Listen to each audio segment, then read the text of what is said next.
you're not like everyone else, so you can't do things the way everyone else does. Like, our personalities are all different, and some people are like, go big or go home, you know?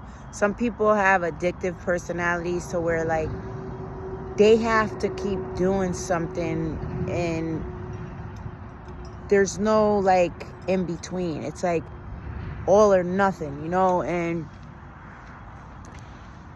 you got to get to know yourself, and you got to know why you're the way you are. You know, you got to take time to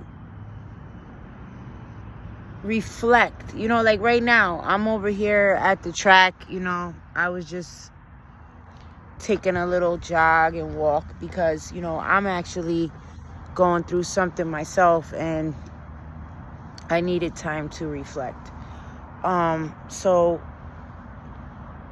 it's about being impulsive, compulsive, you know, doing things just spontaneously that, you know, you don't, it's not even like you could help yourself, because it's a spiritual warfare that we're in. We know that, right? So it's like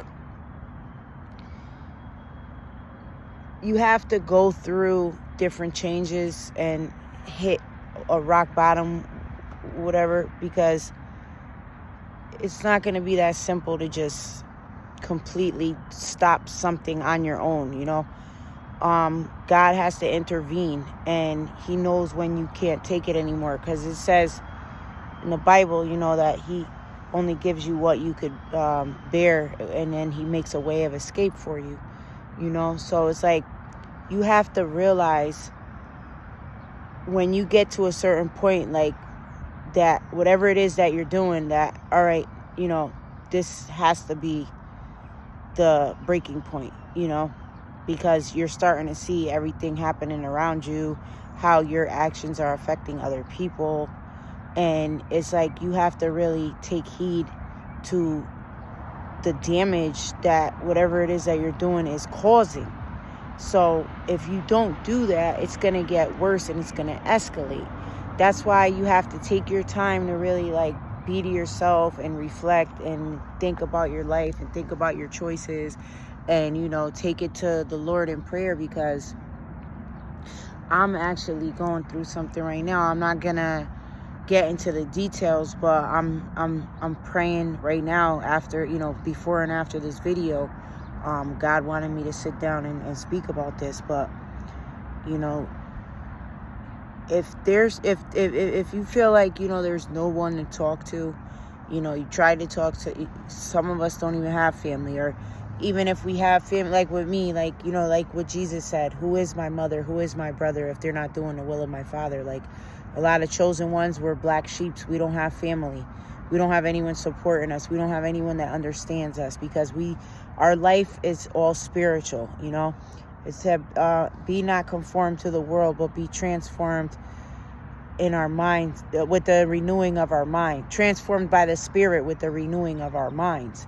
You know what I mean? So our mind is important, how we think, you know. And when we get around the wrong people, and, you know, we start, especially with family or people that, you know, are not healthy for us to be around, you know, it makes everything, you know, go left. But what I'm trying to say in this video is, as a chosen one,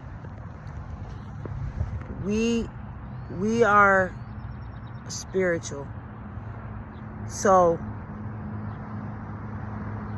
whatever we're doing, whatever portal we're opening of sin, you know, it's not going to be like the average person that could try to, you know, do something and get away with it, or do something time and time again, but it's like, it seems like they have control over it. It's not like that with us, because when the enemy has access to somebody like us, he just goes to town with it until he could just do as much as he can to us while he can, because he knows that God's not going to tolerate it for too long, and we're not going to tolerate it for too long. So he does as much as he possibly can, and it really is exhausting. It takes a toll on us spiritually, physically, everything, and it affects people around us, because, you know, then we're not as strong as we need to be, because we're like always the leaders and mentors, and we're people that are people admire, because, you know, we're so strong with God, and you know, the fruit that we bear and everything. But like, we're only human, so when we have downfalls and when things happen to us, you know, it's even more hurtful, because, you know, we're supposed to be the examples, you know. So